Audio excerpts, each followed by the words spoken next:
Okay, so good evening, everyone. It's Dan Daneska, Assistant Planner for the City of Norwich. Just have a few ground rules to read before I turn it over to Frank to call the meeting to order. This is a web-based meeting, so we're operating under the following procedures. The session is being audio recorded, just like every other CCP meeting. Please be advised that today we are also recording the video of the proceedings. To ensure sound quality, the default rule is to have yourself on mute. Commissioners and staff will generally remain on mute except when speaking or voting. Applicants and members of the public should have their video off. During public hearings, which we're not having tonight, so I'm going to skip that. If you're speaking at this meeting and have an exhibit to submit to the commission, which was not distributed in advance of the meeting with the rest of the materials, please indicate that you wish to submit an exhibit. You will need to provide a description of said exhibit so that the commission and all members of the public may review it. In addition, you'll be required to email me the exhibit or take a photograph of it and email it to me. And I'll include it in the permanent records of the commission on the city's website. And that's it for tonight, Frank. So I'll turn it over to you. All right. Thank you, Dan. Again, we're called the meeting to order, and can we take a roll of Dan, see who's here? Sure. We have Mike Lahan.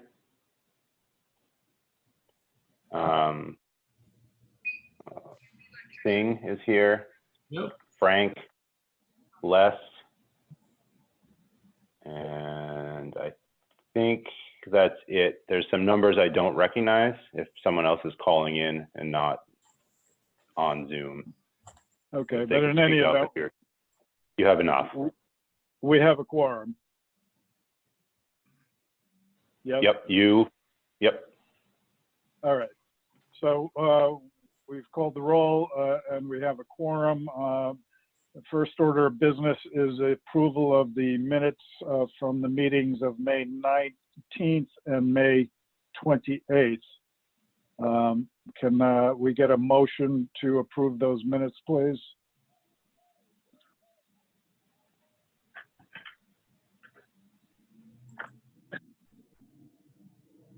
I only attended 19th, so I don't think so I can make a motion or even vote for both of them.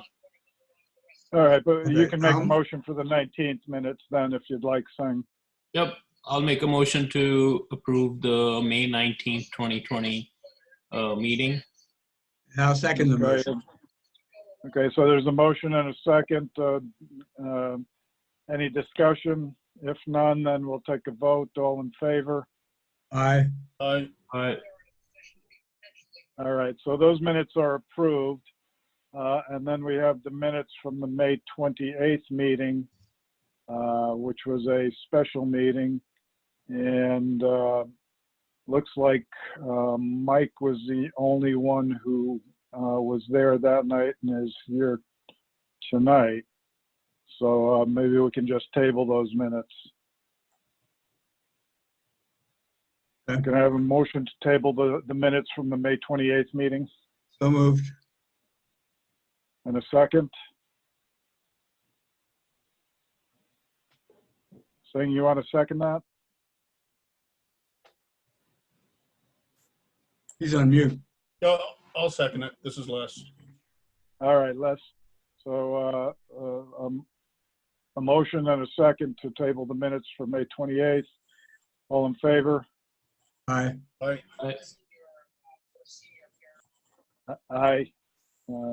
So the motion carries. The May 28th minutes will be tabled to the next meeting. Do we have any communications, Dan, that we need to accept? We do not. Okay. So no communications, and then new business is a site development plan 1044 for 3 North C Street. It's a site plan review for a multi-family development and installation of associated site improvements and amenities. Application and property of the Hills at Riverview LLC, Assessor's Map 39, Block 1, Lot 93, Zone Multifamily. Dan, you want to explain that? I'll turn it over to Deanna. Okay. Oh, hold on, Deanna. Deanna, you're muted. Brandon's going to be, I'm sorry. Hi. You're Hi, good Frank, now. it's Deanna. Hi, Deanna. So this is a good evening. So this is a site plan review for multifamily development. There is some, like I had said to you previously, there is some outstanding issues, but what we're going to do tonight, there's a couple of items that we would like the commission's opinion on and some direction that the applicant would like from you. So Brandon Hanfield, I'm not sure if he's on this evening's call.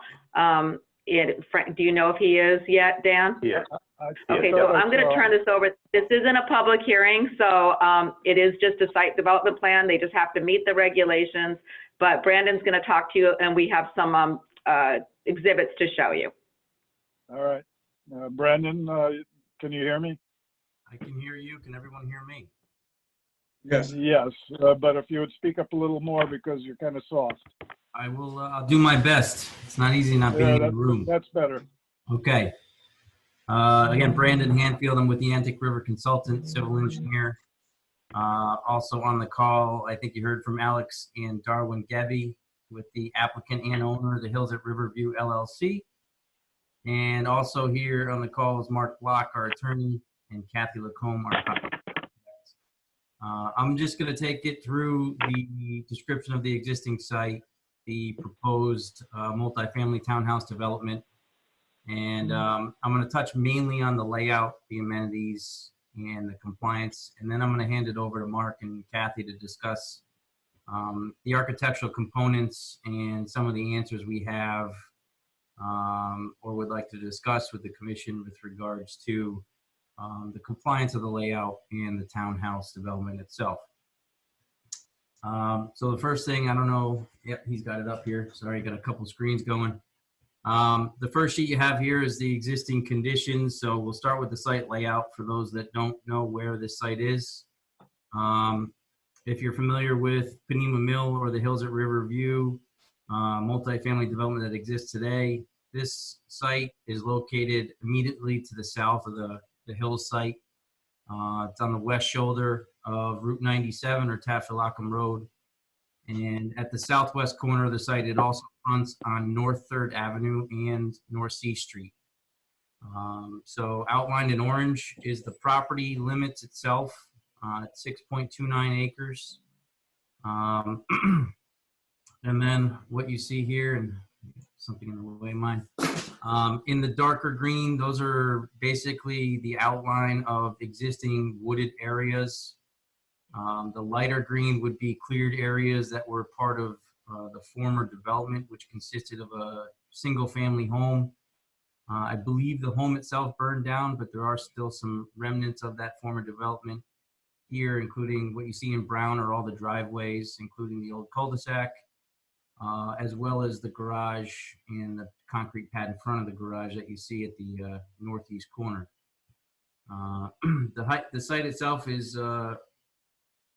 moderately to steeply sloped from the top left, and it kind of flows down all the way to the bottom right onto Route 97. And you'll see our development kind of matches in with those existing grades to minimize grading as much as we could. The zone I think we touched on is the multifamily zone. We are proposing multifamily development. And that's all I have on the existing site. So this next sheet, I'm really going to focus on the overall layout, and then the next sheet looks very similar. It'll be more the detailed layout. So what you see here, again, outlined in orange is the 6.29 acre parcel. And outlined in magenta, those are easements that we are going to have granted to us from the Hill site to provide access to our development, as well as some areas for construction easements for grading and clearing and utilities. So this proposed development here has 7 townhouse buildings. There's a mix of 6 units and a mix of 8 units in each of those buildings. In total, there are 52 residential units in those 7 townhouse structures. Right now, currently they're shown as a mix of 2 and 3 bedroom units. There will be some discussion about them being a consistent 2-bedroom at this point to make sure we have an equal mix for ADA purposes. Access to the site will be provided from the northeast with direct connection to the existing Hills driveways. So we are connecting the driveway in front of building 100 on the developed site, which is immediately adjacent to Taftalacum Road. And then we are also connecting to the driveway between building 100 and 200, which again is a 24-foot wide connection to their main access drive. From there, we'll have a main road that will connect to North C Street on the southern border. And North C Street is shown in gray. Our proposed road is shown in a tan. There is a slight widening we're proposing of North C Street to provide 24 feet minimum and also install some formal drainage along that road. Currently, there's only a swale. All of that area we just described, those 2 access drives to the hills and the connection to North C is part of phase 1, which has 4 buildings and 30 units. In phase 1, you can see we labeled it right through the middle, phase 1 to the south, phase 2 to the north. Phase 2 will have a connection of a main driveway to North 3rd Avenue. Again, a main driveway with no parking on it, and then 2 feeder or secondary access drives that serve 3 buildings and an additional 22 units. In general, for this sheet, let's make sure that's all I wanted to cover on this sheet. It is all I wanted to calculate on this sheet. So in summary, the use itself is permitted per section 1.5.3.1, and the density of 52 units is less than the maximum density of just over 54 units for the 6.29 acre site. And if we could go to the next sheet, Dan, thank you. Basically, it's the same sheet, just a little more zoomed in. It doesn't have the easements shown, more focus on the site layout.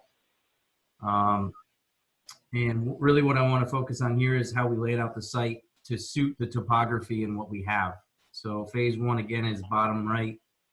Those 4 buildings, you'll see that those 4 buildings are basically laid out so the garages and parking areas are satellites or separate areas that tee off of the main road. So there's no parking on the main road. There's no buildings that have driveways or garages facing the main road.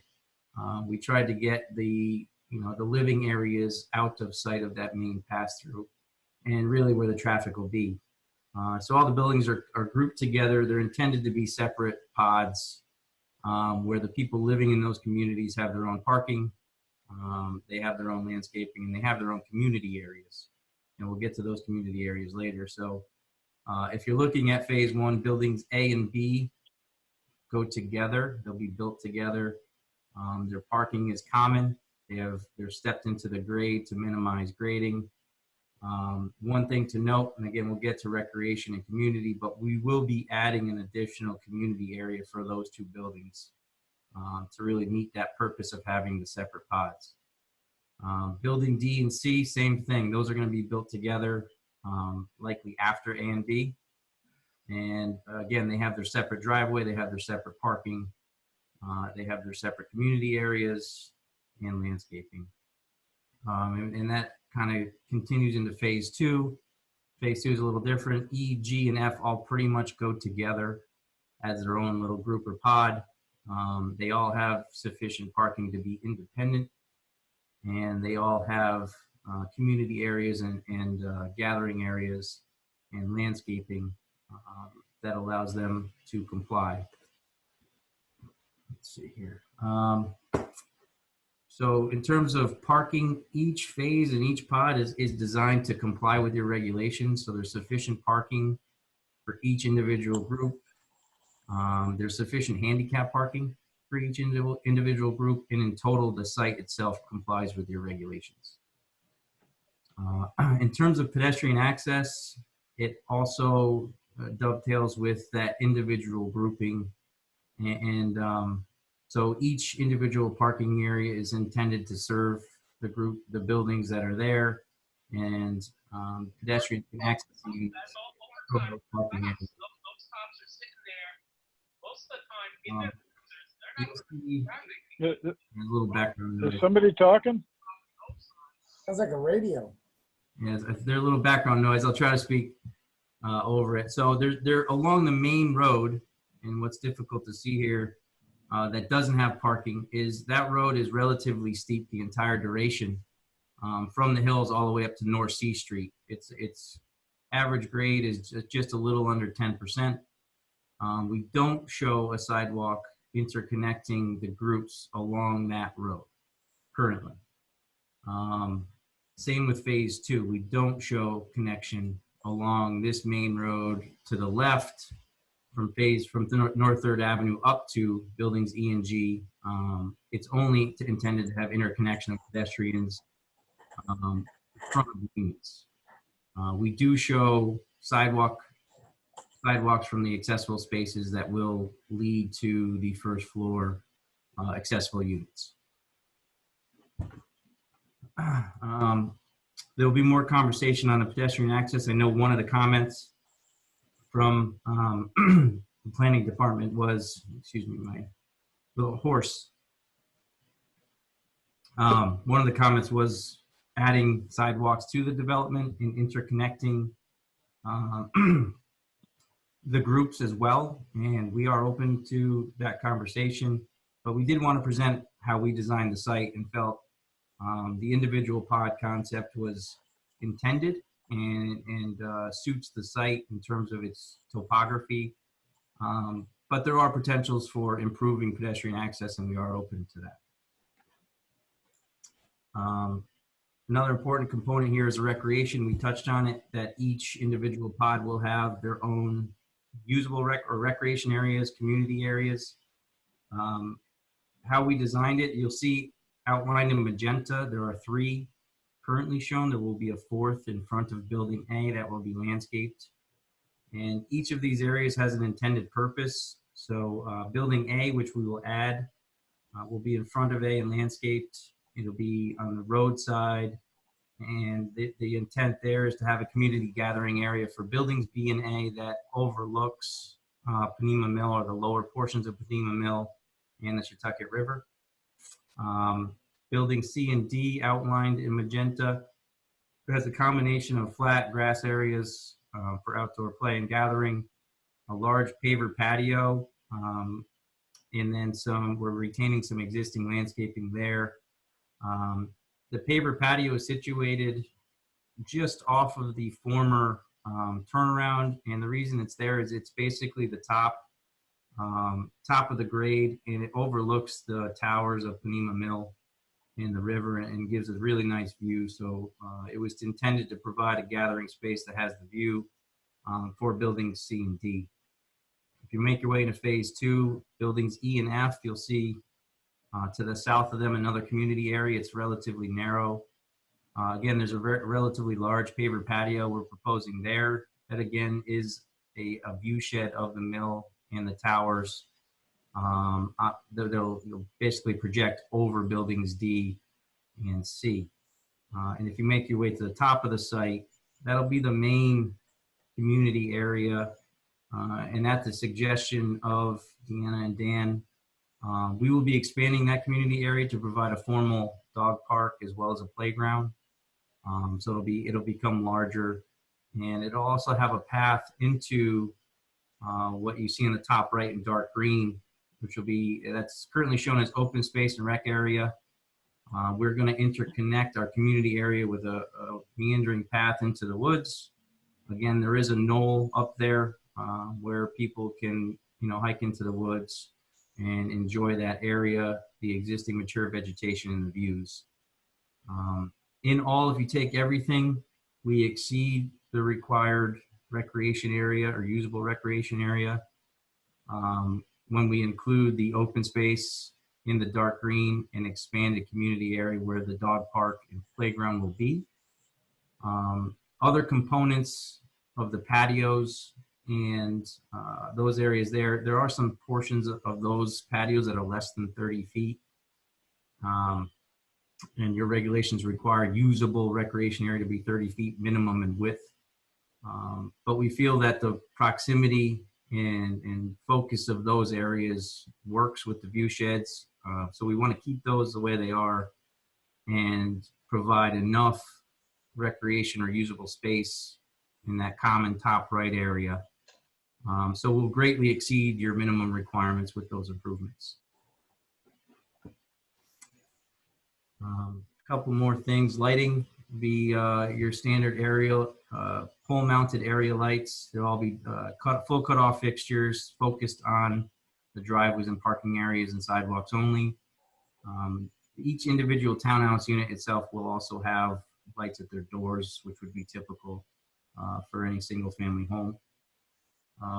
And we will be providing photometric data or information to Deanna and Dan for review to ensure that it does provide adequate light, where I also not casting light onto adjacent properties with glare. And then landscaping, again, the intent here was we focused on our community areas and the patios and places where people will gather outdoors. And we focused on trying to keep as much vegetation as we could in that top right area.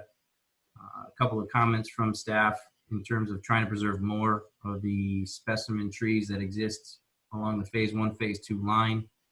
And we do agree to go out there and locate those trees and try to keep them.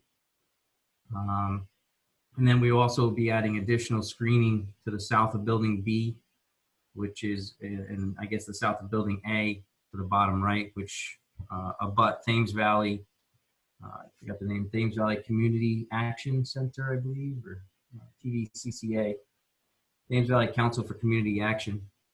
So we will be adding a 5 to 6 foot wide screening buffer along the property line there to provide visual separation between building A and B. And we are requesting that the minimum 15 foot or the 15 foot buffer required for that area be reduced to the 5 feet by the commission. The last thing I wanted to talk about in terms of layout was trash and recycling. We are proposing to do curbside roll-off or curbside bins for each individual unit, similar to other developments in the city. And if you'd like, I can go into the details of grading, drainage, and utilities in erosion control, or I can we can stay focused on the layout for this conversation, and I can get into those later. But I can say, in terms of grading, we met the existing topography the best we could by minimizing cuts and fills and stepping the buildings into grade, and that's why you see drive-under garages and living units above. In terms of drainage, basically this is a sequence system that has zero net increase off-site. It's actually a reduction in flow off-site because of the capacity and storage of our underground units. And then utilities, we did have meetings with NPU, and water, sewer, gas, and electric are all available to this site. We are working with them to come up with the ideal layout for sewer because there are a number of options we can tie into, but we do have adequate availability and capacity for this development. And the last thing, erosion and sedimentation controls, we really haven't gotten any comments, but we did prepare a comprehensive plan in accordance with the 2002 guidelines.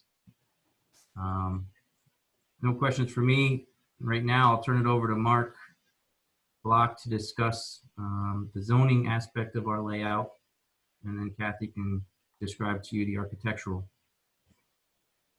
Thanks, Brandon. Just to preface, this is another development by the Gebbe family, which has made a substantial investment in the Norwich community through its original development, Harborview Condominiums, the Hills, which is just above this site, and the West Ledge Apartments, which the commission passed on before and is presently under construction. All have been well constructed, all are well run, and they provide substantial tax revenue to the city, and we're proposing an equally quality development here. As Brandon alluded to, one of the issues that we have concerns the styles of this development, which we've designed townhomes. And the issue is whether or not the regulations restrict the design of townhomes to two designs only, which are garden style or high rise, or they don't. It is our belief that the zoning regulations do not restrict the multifamily zone to the two styles. We addressed a memo, which I think you all have, to Deanna, dated June 10th. And to summarize that memo, section 6.4 of the regs define two styles of homes. But there's nothing within section 6.4 which we believe limits the design of multifamily dwellings to those two designs. What the Gebbies have designed is a townhome, which is different from the garden style apartment and different from a high-rise building, which are just specifically described in the regulations. The section 6.4 contains a bulk table of requirements which dictate height, number of stories, etc., but has no standard of design. There's nothing within section 6.4 which we read as making two designs the exclusive designs. In 6.4.4, there's a mandated standard of design review process for the Chelsea Design District, but which is limited to that district. In 6.4.6, which concerns a landscape design standard, subsection 3 contains a screening provision which says that the screening is for garden apartments, townhouses, and residential group buildings. This indicates, in our view, that the zoning regulations recognize at least two other types of multifamily buildings, which are townhouses and residential group buildings. It would not have been necessary to call out townhouses as a separate classification if they were the equivalent of a garden style apartment and not a separate style of building, which is what we maintain. It may be in the intention of 6.4 to limit the design of multifamily buildings to garden style or high rise, but that's not what they state and not what they require. 1.5.1 states that the purpose of a multifamily zone is for higher density residential development. And in 1.5.2.3, that multifamily dwellings require site plan review under 7.5. But 7.5 doesn't contain anything which restricts the design of multifamily dwellings. Further, in the planner's letter, she says, any building design, townhouse or otherwise, which meets the garden or high-rise style criteria would be allowable. That letter, that memo then recognizes that there are other possible designs other than garden style or high-rise. But the memo maintains that the other styles must meet garden style or high-rise criteria, but that's not what your regulations say. We feel that we have met the intention of the regulations without necessarily meeting the criteria of garden style or strictly meeting the criteria of garden style or high rise. And we have presented a letter from Kathy Lacombe, which speaks to how these units were designed. And I'll turn it over to Kathy at this point. Good evening. My name is Kathy Lacombe, and when working on projects such as this, one of the challenges, as Brandon has pointed out, is the topography of the parcels. And I see it not as a challenge, but also as a benefit or a nice way to break up multifamily development, because there's some vertical relief that's offered there versus something if it was just on a flat area that would be perceived as, you know, run along buildings. So that's a very nice thing to be able to introduce these townhomes into this topography, because they are better suited to a parcel like this. They also replicate the style and the size of the homes in the vicinity. Many larger developments, if you were to put everything into one building, they certainly overcome the area by their sheer size and the magnitude of things that are required within those facilities. There's also a sensitivity when the design of this and the relief, the horizontal relief. And one of the challenges was to look at the buildings, as we call the front and the back, as the same, so that there would be some relief in there as far as not just having the eave straight, to having some gable ends introduced, so that what we could see from any perspective on the property was a sense of, oh, look at the building, not look at the back of the building. So it was a way to not to differentiate between the front and the back, so that if you were on the green space or you were in a parking lot, no matter where you came from, you could appreciate the different perspectives on the building. And the other thing is that each of these is offered an extension of the living space by the stoop on the front, the deck, the porch, whatever you might call it. And each has an opportunity to gain access to the green space out front. We all want an extension of our living space, but not necessarily all the things that go with it. You know, beach towels and things like that tend to make their way out to those areas. So them fronting on the streets and things like that, they will be perceived as a front porch versus a back porch.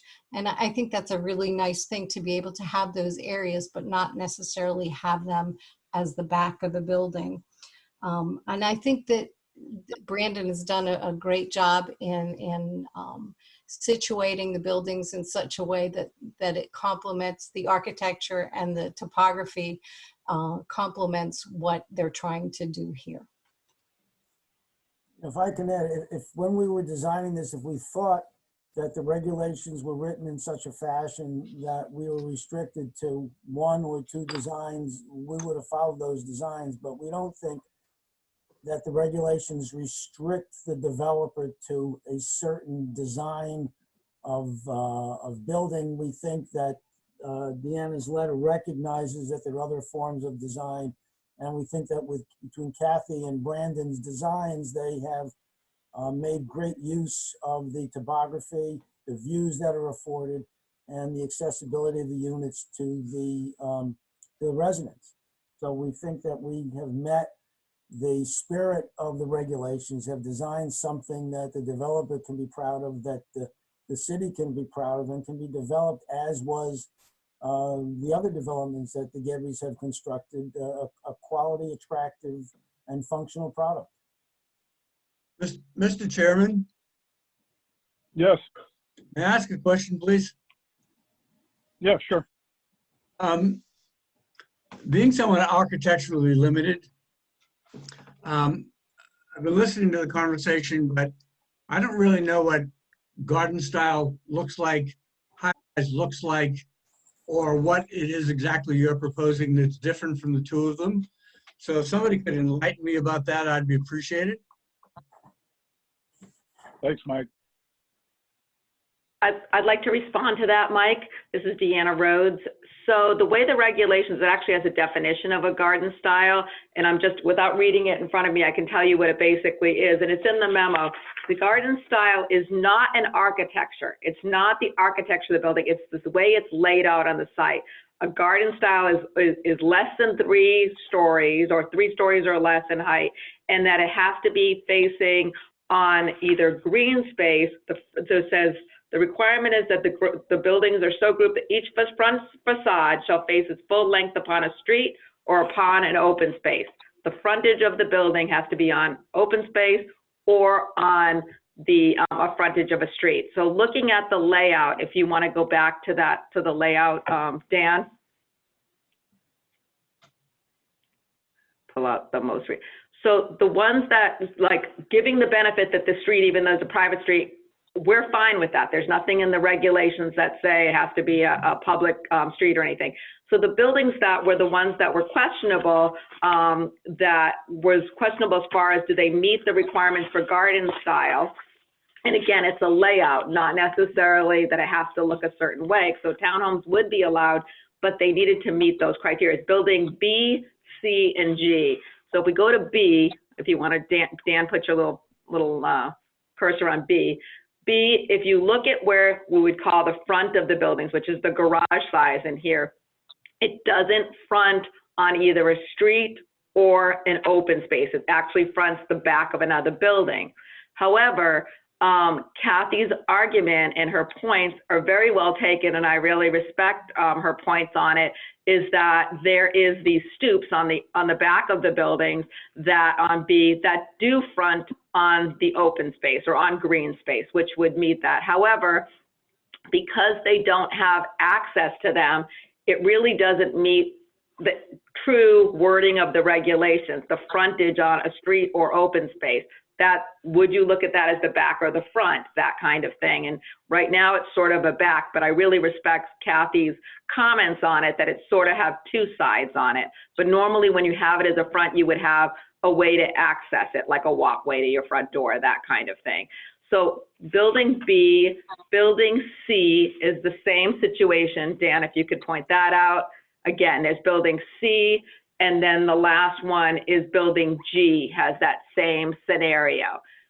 So, however, we want to be flexible. This is a great the development in a sense, it meets most of the regulations, and some of these things are just tweaking. And I understand there's some topography concerns about putting in walkways to what is sort of the rear, just to say it's a front. And if you're in agreement with Kathy's letter, that is, in her opinion, that there's sort of two sides to these buildings and that is sort of a front, you can look at your regulations that way. But but we obviously as staff, we are very tied to the regulations that say a garden style is this.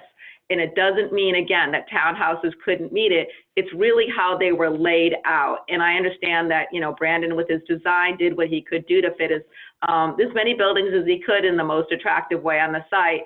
But, they don't necessarily meet those two criteria, Mike. Does that answer your question? Yeah, so that answers that question. What is a high rise though? What? So the high-rise definition is basically a building taller than 4 feet. Yeah, 4 and above. Is there anything in the regulations, Deanna, that says multifamily houses have to be garden style or high-rise?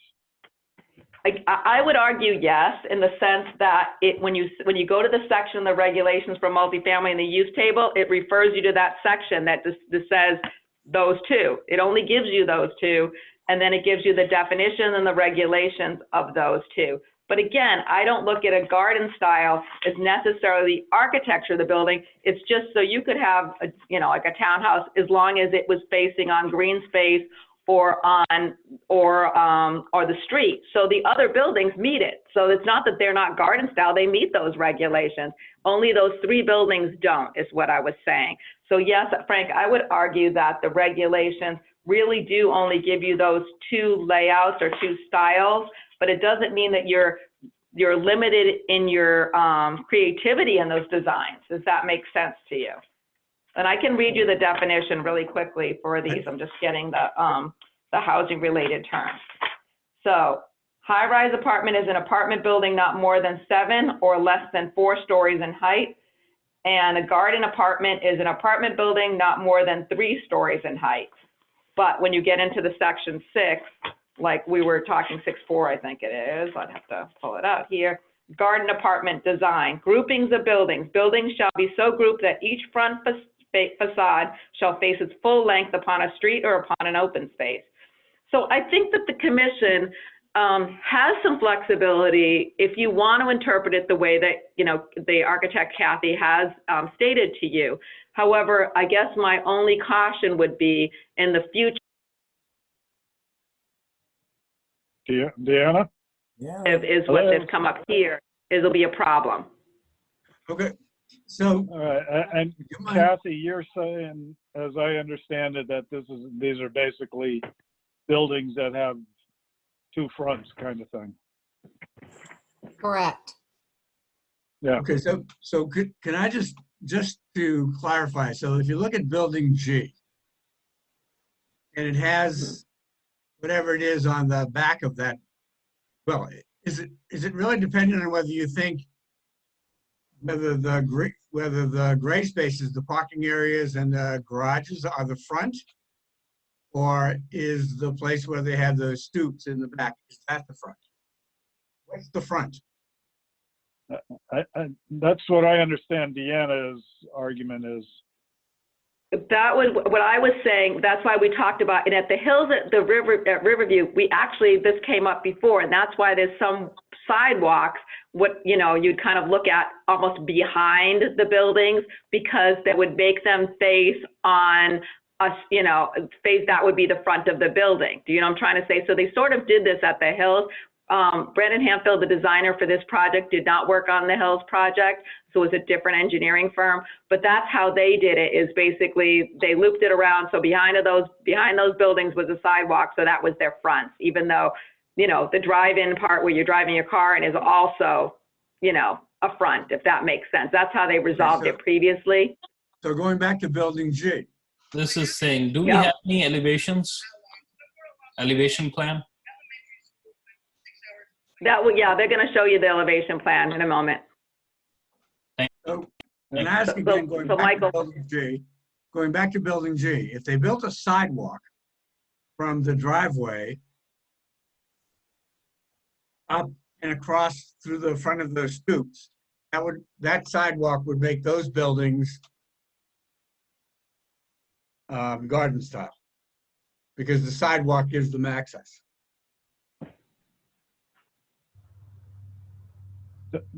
Is there anything in the does it regulations have to that face the says what street? the front of the building is? I'm sorry, Frank, could you ask that question again? I said, is there anything in the regulations that says or defines the front of a building? I'd have to look off the top of my head. I don't think we have something that defines the front of a building.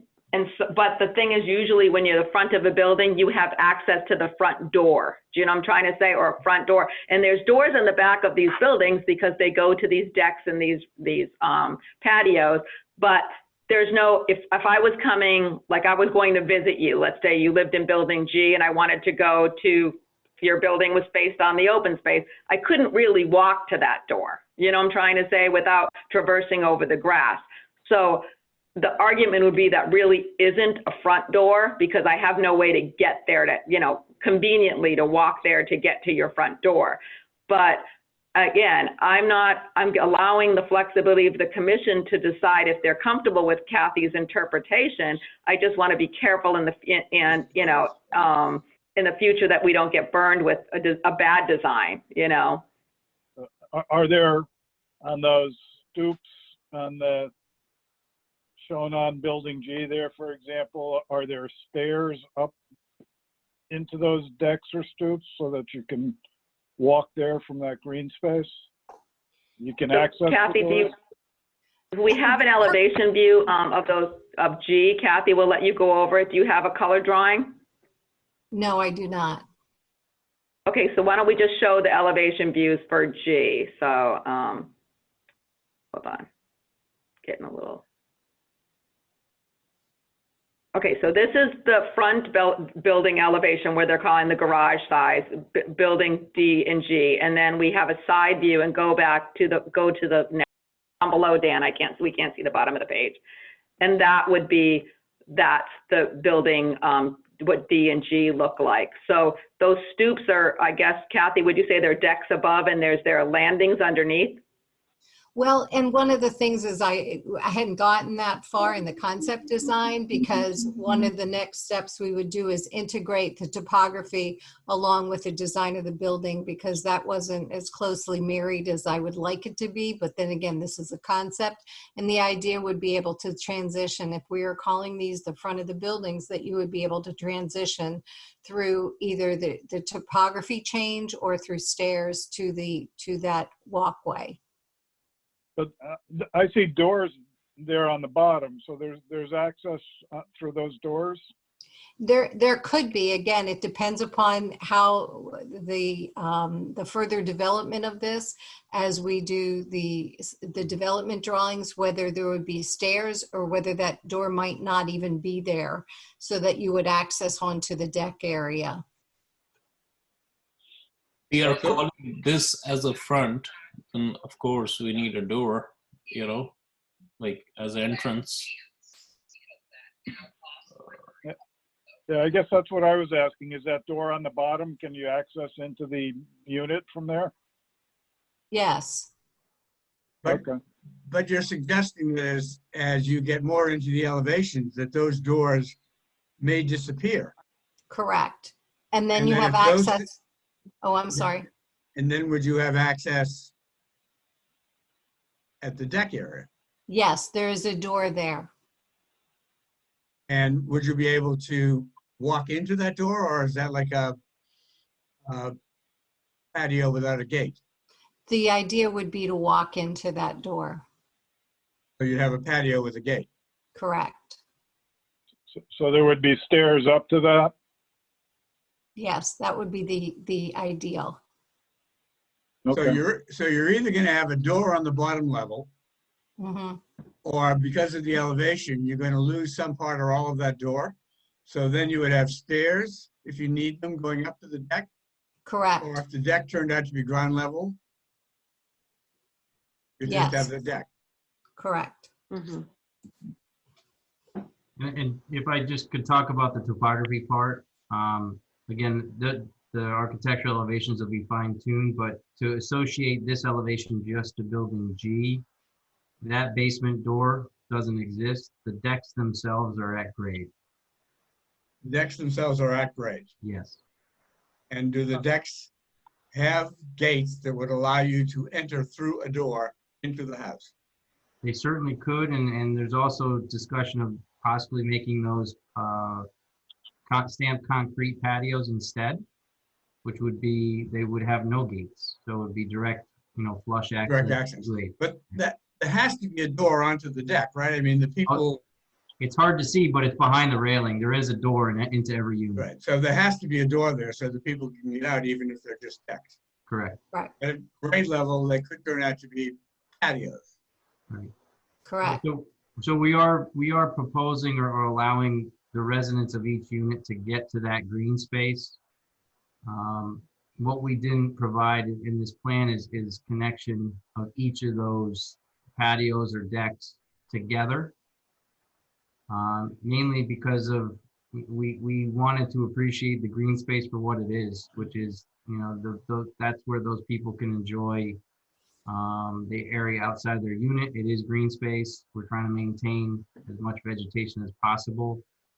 And the reality is, like some front doors on some houses, it's not the door people use.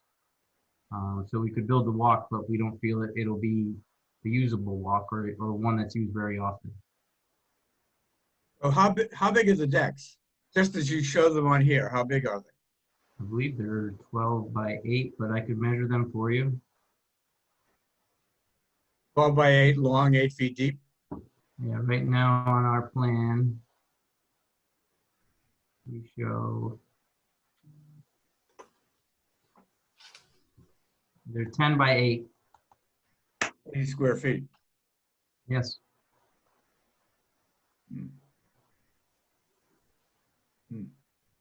Be better if they were patios. Yeah, and again, I think both Alex and Darwin, if we can make the topography work and the architecture work, because we don't want to have a number of steps down to those patios. We prefer to be closer to the finished floor. So Yeah, right. those are some of the architectural details we need to work out to make sure we can get those patios at grade and only have 1 or 2 steps down, not 3 or 4. So this is like, again, we're looking at all these buildings here. There's 3 that don't necessarily meet clearly that the garden style. So it's that, B, B, C, and G. So you have to decide, and they wanted some direction tonight because I think I shared with you previously, we do need to table this tonight. There's some work. We need some profiles of the road and some other things that need to be done.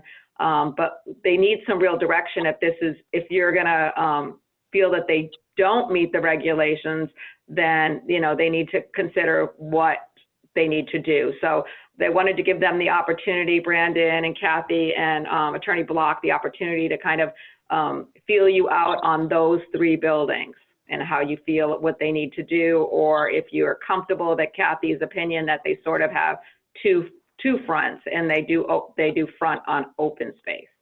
Yeah, I might suggest that, perhaps that the commission, compromise the issue by accepting our view of the regulation for these 3 buildings and possibly an amendment to the regulation to make it clear that the garden style design is what's mandated for the multifamily zones, because we believe it certainly wasn't clear, and we believe that to the extent we were able to in the design of the community, that we've met the spirit of the regulation. So we would ask that you consider permitting these buildings in compliance.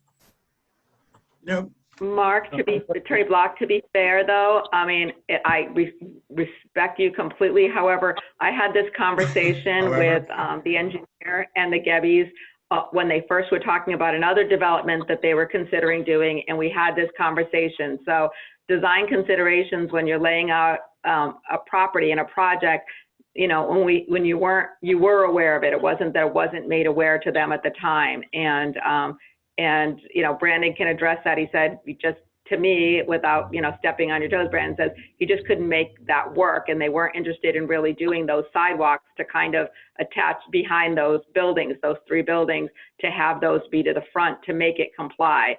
Because again, I think he has a valid point. Brandon, you have a valid point that most people won't be using those back doors or whatever is the front doors to get into those units. They'll come up to the garage and they'll use those doors that on the garage side.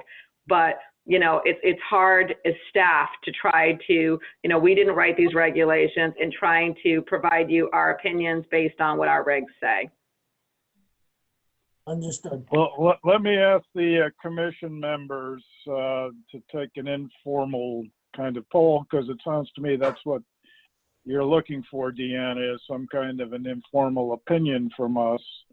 Does the commission, as we sit here now, feel comfortable considering these 3 buildings to be fronting on the green space? Yeah, Frank, So as to comply? Frank, this is Les King. Can I ask a question first? Yeah, absolutely. Yeah, if we can take the elevation of either building B, C, or G and look at the garage side elevation of that building, either B, C, or G. Whoever's running the screen, there we go. Close right there. Okay, yeah, go down a little bit more. If we can go down a little bit more, just look at the garages. The garages down there we go. So the doors next to the garage, if you walk in that door, and I did look at the floor layout, but I don't have it right in front of me right now. If you pull up and walk inside that door right next to the garage, where do you go? Do you go into the garage, or do you go into a staircase that goes into the living space? You go into a staircase that goes into the living space. Okay, so there you're not, so when you get out of, so you pull your car into the garage, then there's a door that goes into that hallway that goes to the stairs? Correct. Okay, so that could be, so if you have visitors or whatever, you could still feel like that's a front door, even though it's not really, they're not walking into a utility room, so to speak, if they go in that. Correct. Okay, that was my question. So go ahead. I have a similar question. This is saying, if you scroll down to the rear side of the building, so the basement door, which is pretty much on the other side, I think it's the garage, right? That's not Correct. going to the main floor. So it's just, okay. And that might be removed just because of the topography. And Yes. then the door on the deck will be treated as a accessible front door. Correct. Okay. So if I can, I just want to clarify that then. Looking at the doors underneath the decks on that elevation, that goes into the garage. Yes, it does. Okay, and those doors may or may not exist in the future design. That was just sort of a rough draft or a concept. Is that Correct. Okay. The endeavor will be to get rid of them. To get rid of the doors going into the Yes. garage from that side. Yes. Of the, okay. Okay, this is So Michael. that the doors there then would just lead into a living space. Yes, that would be the intent. Okay.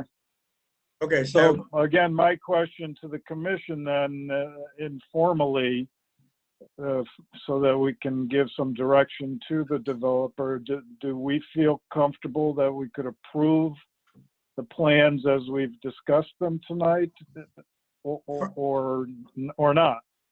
Frank, can I ask one more question?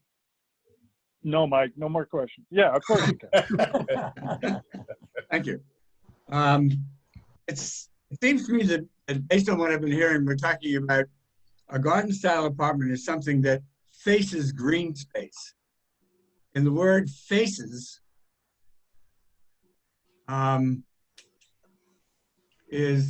ends up being ambiguous because the back door, if we consider this view we're looking at here, the back door is facing green space, but the front door is not. And maybe I want to hear the definition again about garden apartment. Here it is, Mike. Garden apartment design. Buildings shall be so grouped that each front facade Oh, the front facade. shall face, its front facade shall face its full length upon a street or upon an open space. All right. That's what it says. The full front facade. So that's where you need to make the decision about the front facade. So that on these three buildings, if you feel that that meets that requirement or not. Well, the problem here is that if we say the front is really, in B, C, and G, the front is really the part that faces green space, then that makes all the other buildings. No, the other buildings are compliant because they face the street. They have their front facade on a street. Great.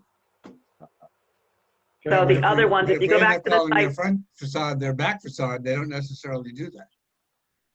Oh, yeah, they do. so Dan, go back to the site plan.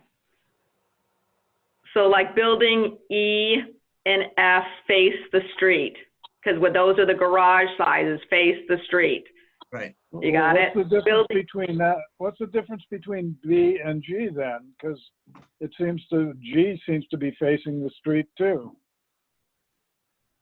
No, because the full front facade has to face the street or green space. So it's not supposed to face the back of another building. It's not stacking. That's the intent of a garden style. So that's what it is. So G is really facing the back of two other buildings and not on green space, unless you wanted to. You Go just ahead. said it has to face the street or a green space. That's facing. But not the street, back so of another building. Does Not it say that? a, Does it say not the Or- back of another building somewhere? well, that's the intent. No, the definition is it has to face, like I said, the full front facade has to face a street, which means it's on the street. Like, your building is facing on the street, not 5 streets, 5, not, I'm just saying, like, if it was a stacked and stacked and stacked, that was, you know, that's not facing on the street. It's facing the back of another building. That's not garden style. So it's either facing the street or it's facing a green space, Frank. Well, And looking at this, they're all facing the street. And I don't hear anything saying that. and if you wanted to make that argument, I mean, streets ahead. have two sides. but Frank, so if you, in this particular case, if you made that same argument and they kept stacking behind G and behind H and behind, just say that there was a whole bunch right stacked behind them, but they're all facing toward the street, they're still stacked behind each other. That's not a garden. That's not the intent. The intent was to have either you're on the road or you have green space. Okay, And so- that's not like to see the back. I mean, I don't hear that in the regulations. Well, it says the You're full- saying that's the intent. I don't know where that intent comes from. Well, it The says intent comes from the language. but Frank, doesn't it say the full front has to be facing the street? And what we have here But is only a isn't it? partial. how do you say a partial? Oh, I think that fronting the street means that you have access to the street, you can see the street. But Yeah, well, G has that. he doesn't have that. Sure it does. The people in So the people who are in the units on the far left and the far right can't see the street. They're right there. You mean they're right It's there? no different than E and F. So Frank, just to clarify, what's in front of G is not the street. What's right in front of the driveway, that's the driveway. The street is the main corridor. Dan, can you point the road, the private road out? That's the street.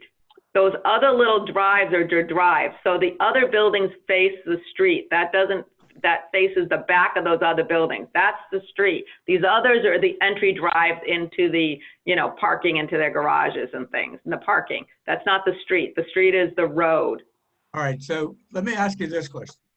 If they built a driveway, go back to building G. You build a driveway, the numbers are too small to read, but you built a driveway, a walkway, a sidewalk, from the place where it says A 24 feet. You build the walkway, and then the walkway goes to the rear of the building so that anybody could walk out the rear onto a sidewalk and walk down that way. Does that solve the problem?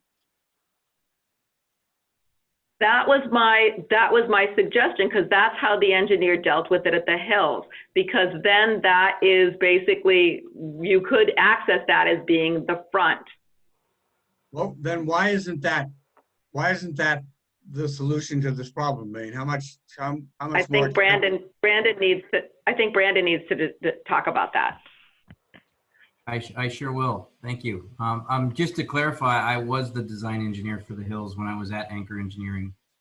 And that was an intentional stacking of buildings because of the level of site work that was left behind by the previous developer that didn't leave a complete development. So we did our best to use what was left, which was a bunch of rock and a little bit of gravel.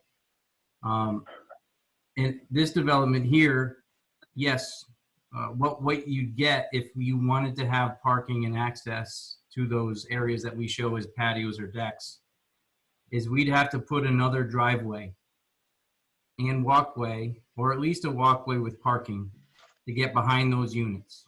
And now Why parking? Go ahead. Why parking?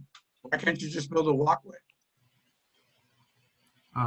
We could, and I mean, you build from in front of building G, where the garages are, you build a narrow sidewalk, and then so you can walk from there onto a sidewalk, and then you take a right, and you go up to the building, and there's a sidewalk that runs along the rear.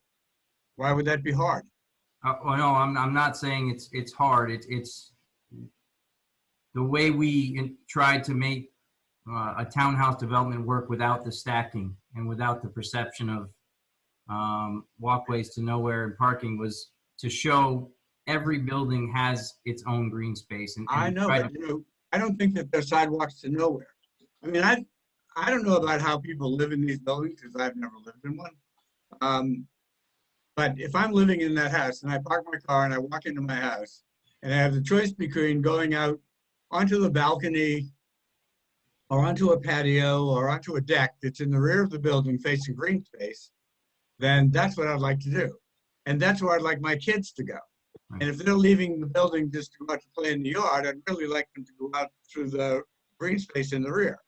And then they have a sidewalk that they can go from, you know, back down there to the garage area. But putting a sidewalk out there really opened up that green space to people who have kids who want them to be going out there and would prefer their kids to be walking on a sidewalk rather than walking every single time they leave the house, walking out into the driveway where all the cars are coming and going. Mm-hmm. So I would think that putting a sidewalk in there, you know, because it's going to be, whether there's a door on the bottom, whatever you're going to do with grade, that sidewalk is not going to be steep. It's going to be on the same grade as the building and just goes up and across. Easy.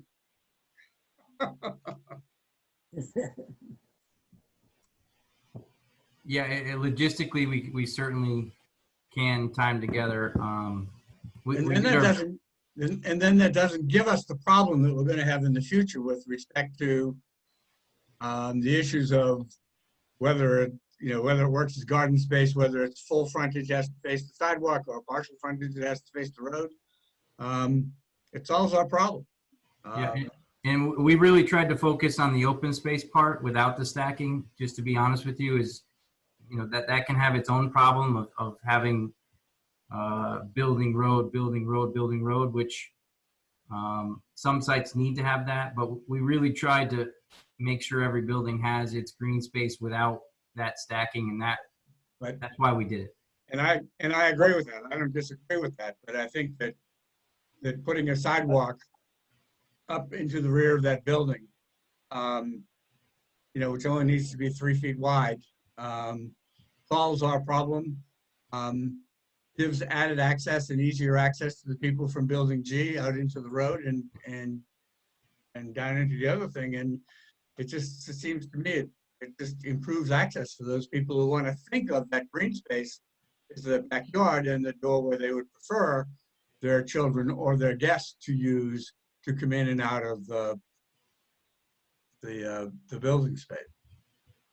All right, so let me ask again then. I understand Mike's position, I hear it. Do the other members of the commission kind of agree with Mike that putting a sidewalk in the back would make the commission feel more comfortable about approving these types of plans? No, this is Les. I am concerned about setting a precedent if we don't do something like that, even though we know if we put a sidewalk there, they won't use it as a front door. Because when they drive up to the building, they're always going to go in that door. It's setting a precedent. Okay. And so it's precedent setting. Should we do that without putting the sidewalk in? And I know this is probably not right, but we could also recommend getting an opinion from the actual zoning board in town. I don't know if they've weighed in on this. They normally don't on these, but I would. My concern is the precedent setting of letting it go on a design. Okay, and Singh, what's your position? Yeah, so I just had another question. So we are not even sure if those decks will be in place, or instead of decks, it might be just a patio or just a concrete. Could be just the concrete there, So it's directly to the green space. So if it's not deck and it's just the patio linked together with each unit, then do we still need sidewalk? Yeah. Like that was a little confusing to me. If we are, of course we have deck and we need steps and then we need sidewalk. Yeah. But if they don't have decks, and they are just gonna do concrete pads or patio. I think the concrete pads would be discrete, as they are shown here. Is that each unit would have its own concrete pad. It's just on one slab of concrete running the whole side of the building. So that everybody would have their own. So you don't walk, you don't walk onto other people's patio because they have their patio chairs and their grills and everything else out there. Okay. So the sidewalk is what provides the access along the back of the building without everybody just walking in through everybody's back door. Yeah, I think sidewalk will solve the issue, or, even the patio stones, that looks like sidewalk, 4 feet, 3 feet, whatever, So okay, so I'm gonna say to, Can I add something? what's that? It's Mark. Who's this, Mark? Yeah, can I just add one thing? This commission on design of site plans makes exceptions and accepts variations from time to time, depending on the circumstances, depending on the development, all the time. And it's part of what the commission does. So I don't know that taking all the factors into consideration creates a necessary precedent that would bind this commission to future designs. It would depend on the circumstances at that time. So you've got 3 buildings out of 7 which have an issue. And I don't know that this commission is creating a precedent that it's going to bind it in the future by granting an exception and let these designs stand as they are. So, Mark, are you suggesting or asking for a waiver of that requirement for the facing of the unit towards the green space? Not That's that I, the ZBA. No, not a variance. Just like a waiver of a condition. Sidewalks and that type of stuff. That's You don't need we don't need a variance to waive a sidewalk requirement. No, I know, So, but we have but that's a provisions in the totally- regulations. Listen, Yeah, but this is really, Frank, this is really about the style of the layout of the buildings. It doesn't say that again, Attorney Block has his opinion letter for you to consider, but we're not saying they can't have any architecture that they would want to have. You can have any architecture that's desirable, but you need to either face on the green space or the full frontage of the facade of the building facing on the street. So we're just trying, there's nothing that you can waive on that. There's nothing you can waive on it, but what we're here tonight was that Kathy had, I'm sorry, but Kathy had a. Deanna, why can't we waive that? Because it's not waiverable. It's not one of the things to waiver. And it's. I suggest then that we ask Mike Driscoll for an opinion. but Frank, when we waive sidewalk requirements, it is because we have something in the regulation that says that we can waive sidewalk requirements. There's nothing in the zoning I regulations. suggest though that we get an opinion from Mike Driscoll as to whether these garden style or high rise are the only 2 that are required in multifamily districts, because I tend to agree with Mark's reading of it that's not what the regulations say, that every multifamily unit that's designed has to be either a garden style or a high rise. I'm kind of leaning Mark's way, and I'd like Mike Driscoll's legal opinion on that to see if what he has to say about it. But Frank, I'd still like to know what the problem is. What is their problem with putting in the sidewalk that solves the problem? I'll answer the How does question. that really, to me, that doesn't even solve the problem, because the question is still whether it fronts on something or not. Putting a sidewalk in doesn't change the frontage of the building. Frank, I would argue that it does. I would argue that it does, I because argue that it does. it allows. I disagree. But the reason why, but hold on, because the sidewalk allows you access to that door as a front door. That's why. So, I mean, we've had this, like I said, this isn't the first time we've had this discussion, not with the commission, but with the applicants and their engineers about projects, is that this is what we have to work with. And the regulations can be changed, and that's on the list of things that I don't like about the regulations that want to be changed. We just want to be able to, as staff, to say that they comply or not. If this commission says that you feel, as Kathy Lacombe, is that both sides are the fronts of these buildings and that you feel that they front on the green space, that is up to you. But it sounds like Attorney Michael Lahan and member Michael Lahan is saying that he feels that the sidewalk would make that a more of a front and that children would use it and that kind of thing. So it's really, we need guidance as far as staff, because right now, my opinion in my memo, and I've read both, I think they could fix that building C and those B and G to be compliant as easy as what Michael Lahan is saying. But if you feel otherwise, then you know what, you're the commission that's making the decision on this. I just want to make sure, and I think Attorney Block has a valid point too, as far as saying every application is different and maybe it's not precedent setting, but this will come up again until the regulations obviously are modified.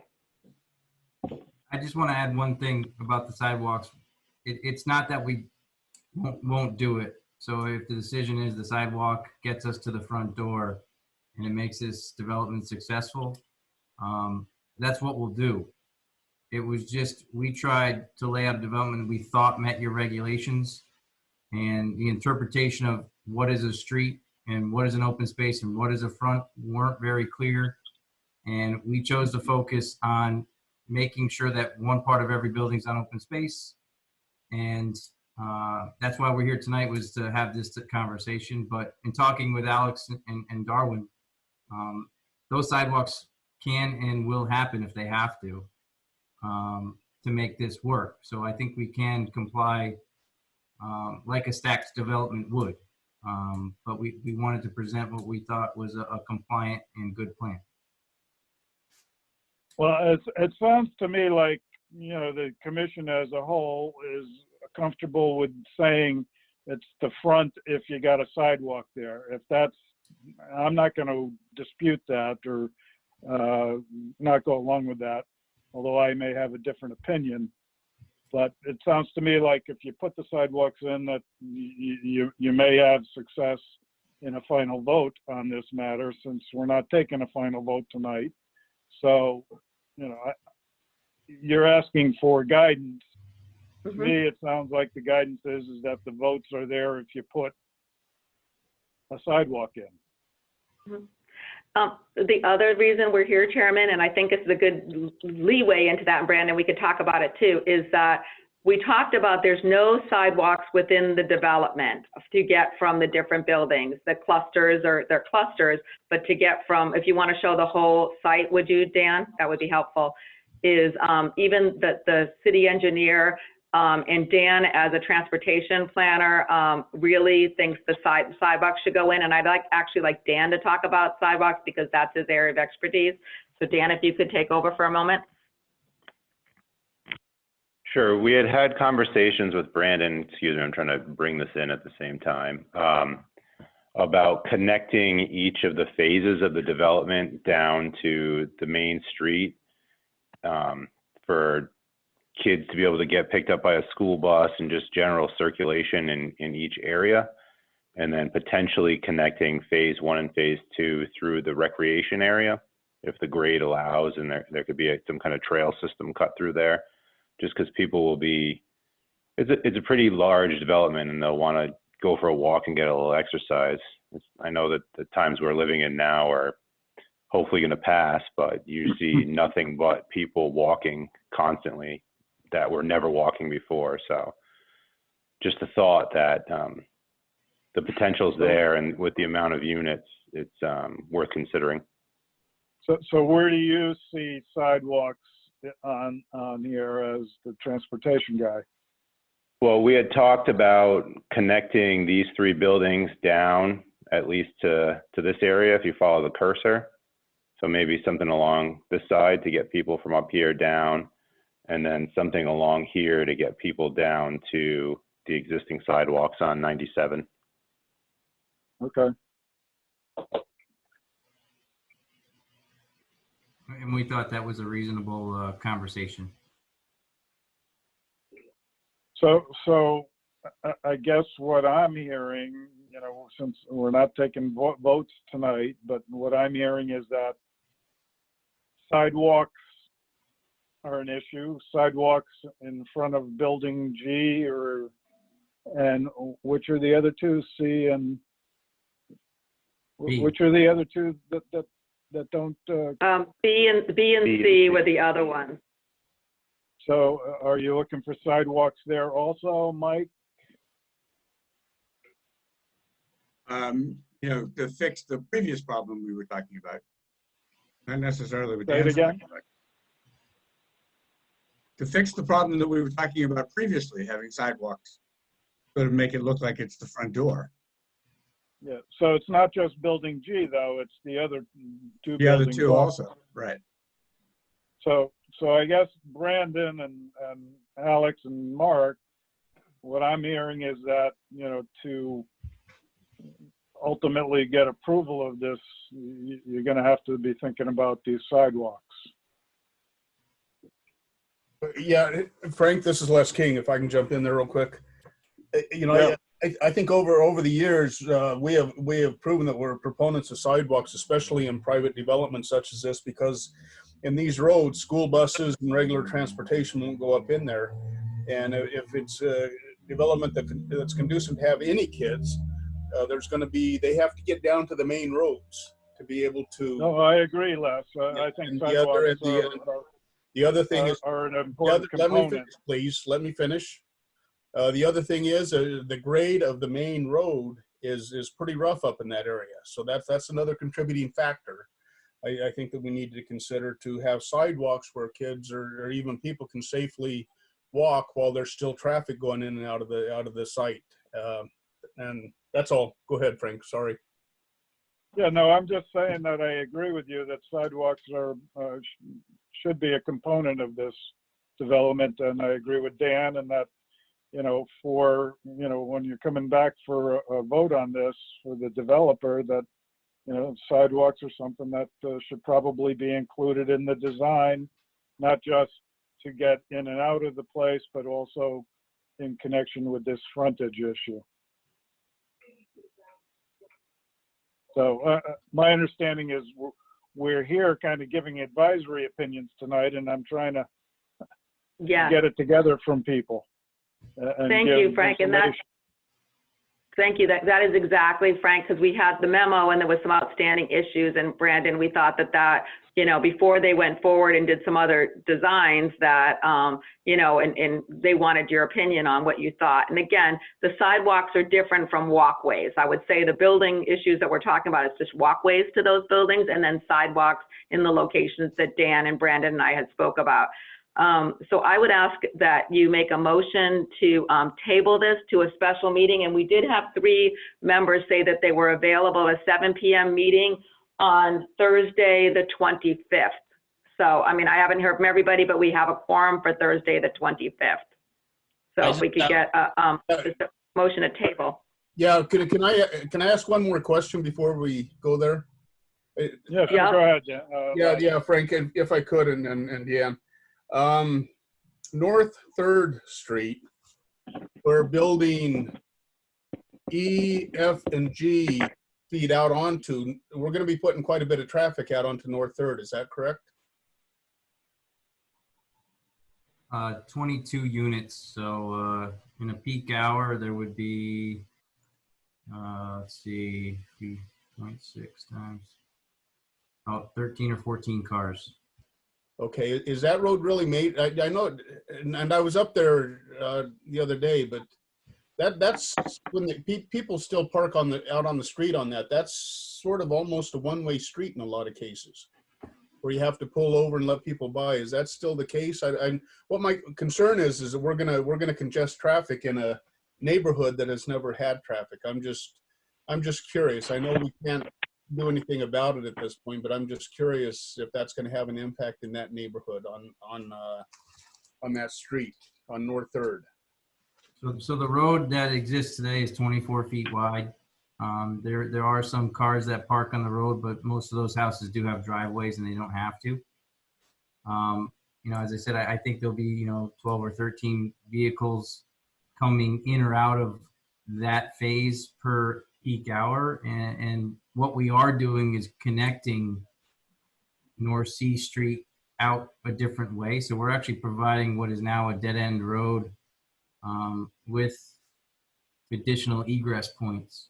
So those folks that are coming out of phase 2, they all won't make the decision to go straight down North Third Ave. Some will go left to get down to Route 97 and the highway. So if we really consider how much traffic will go down North Third Ave, it might only be half of that during the peak hour, which a 24-foot wide road, 6-8 cars, I don't think is an impact. Yeah, okay, thank I you. just have one last question. This is Singh, whenever you allow me. Yeah, go ahead, Singh. Okay, so my question is in regards to the decks. So will all the decks will have stairs to the green space? They will all have a connection, direct connection to a walkway. Okay, they will Whether have there's stairs or ramps or it's flush, there'll be a direct connection. Okay. All right. Okay, with that said, then can we get a motion to table this to June 25th for a special meeting? So moved. Okay, Michael. We got a motion and a second. Singh. Motion to table is non-arguable, so can we, all in favor? Aye. Any opposed? Okay, so this matter is tabled to June 25th. Yep, June 25th, 7 p.m. special meeting. Thank you. And Thank you very I'll send much. you all a new agenda and a reminder. Okay, so moving on in the agenda then, we have no old business, it looks like. No bond reductions or release requests, but we do have a referral from the City of Norwich Zoning Board of Appeals, V20-04, 159 Dunham Street. It's an application of Alexander Gebbe, member of West Ledge Apartments LLC, Assessors Map 117, Block 1, Lot 15, R20 Zoning District. Owner Elfrida Harvey. Request relief of zoning regulations, section 4.1.1, to permit the use of the existing single-family home as a rental office with a conference room and parking, all to be ancillary to the West Ledge Apartments. The referral is in accordance with zoning regulations 7.10.2.5. So, Deanna or Dan or somebody? And if you could get that variance up. All right, so just so you know, we normally don't have, this is a referral from one board to another, so we don't usually have any kind of testimony or comments from the public on this. So I'm just going to give you an overview of the application. So if you can get to the application real quick. So I think we read that this is a request to basically take a single family home that is adjacent to the West Ledge property, and it's located at 159 Dunham Street, to be used as a leasing office basically. And there's going to be a conference room there, some parking, and I understand maybe even a mail room in there. So the variance is a use variance, and because the zoning regulations require use variances be considered by the Commission on the City Plan as a referral, because the zoning regulations have set uses and those, so to grant a variance from that, they want to make sure that the Commission is comfortable or has comments for them if they were severely in opposition of a use, this particular use being granted by the ZBA when it wouldn't be allowed in a zone. So let's get to the site plan really quickly, Dan, or the next page of this. So this is the drive that goes into West Ledge Drive and Dunham Street. There's a house located right on the corner there. And this house is for sale. And from my understanding, and the owners of the West Ledge Apartments would like to purchase this because it would work out as a really great location for them to have a, again, their leasing office to get into the development. So they're not using a space in the apartments for that purpose. They would have it there. There's a new little parking lot that would go in behind the dwelling. That would be expanding parking area so that they would have handicap spacing there, and to be able to allow people to come in, park, get their mail, go to the, or someone that's interested in an apartment at Westledge to meet with the leasing agent about what's available. This is a single, go ahead. No, I was just gonna ask, so this is presently zoned as a residential place, and they want Yeah. to basically rezone it to a commercial use? Well, it wouldn't be a rezoning, that's why the variance. So it's not a rezoning of it because it wouldn't really make sense to rezone. Yep, so it's an No, R20 property. To vary it to So it is- allow a commercial use. Yes, so it's an R20 property, and staff has looked at it and from a planning perspective and on your behalf, and we don't necessarily have issues with it being converted, but we would have 3 stipulations, and these stipulations have been shared with their attorney, which is Mark Block, and that these would be the stipulations that I would. I lost you, Deanna, I can't hear you. 159 Dunham Street is deed restricted. Deanna, can you repeat that? Because you Hold cut on. right out. I didn't hear anything. I cut you out? said. Okay, Dan just told me I cut out. He told me in the window. So can you hear me now?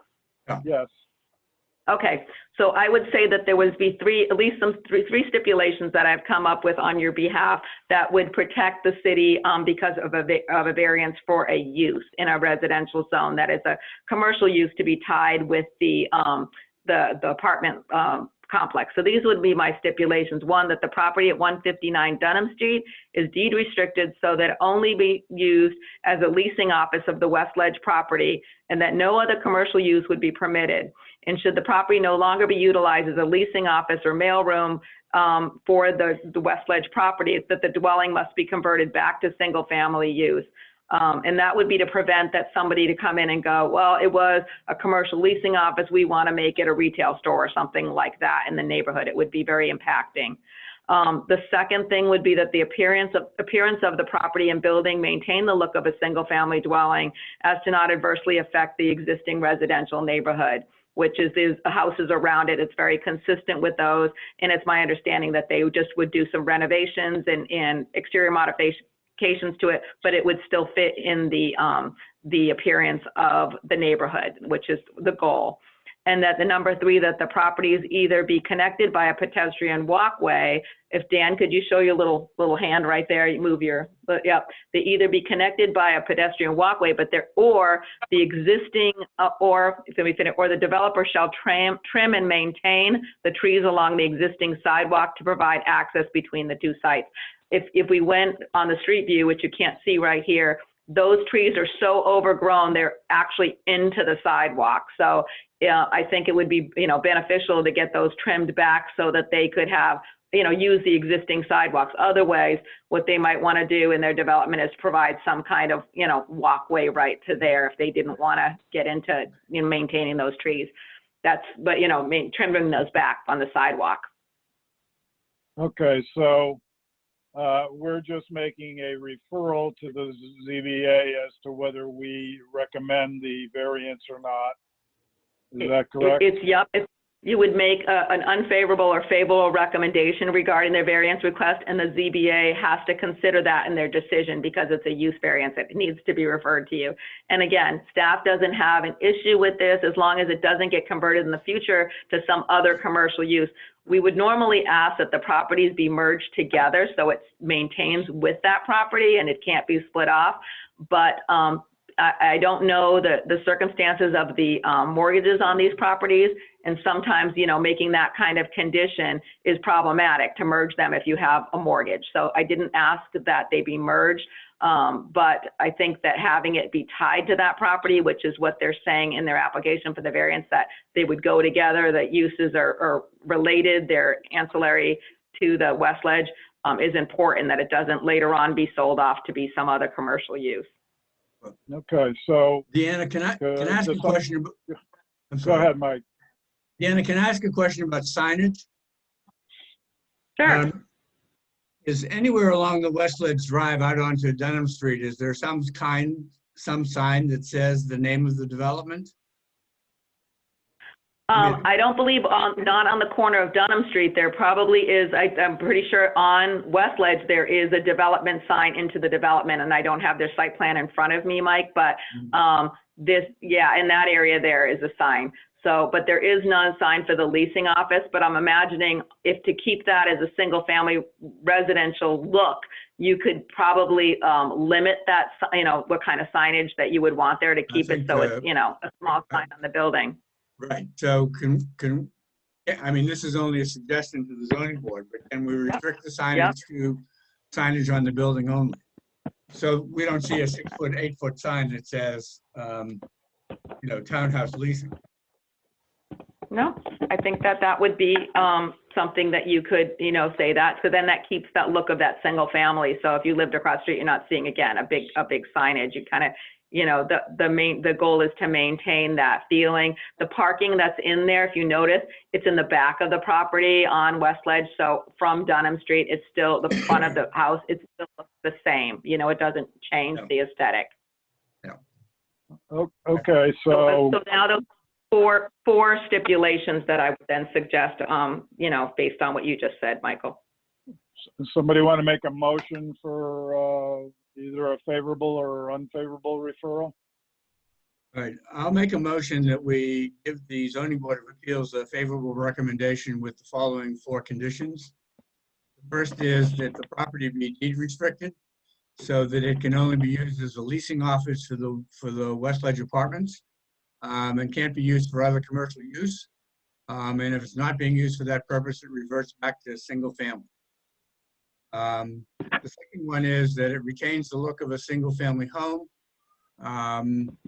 3 is that it's connected by pedestrian walkway or other site developments to make that sidewalk accessible, including the trimming of the trees.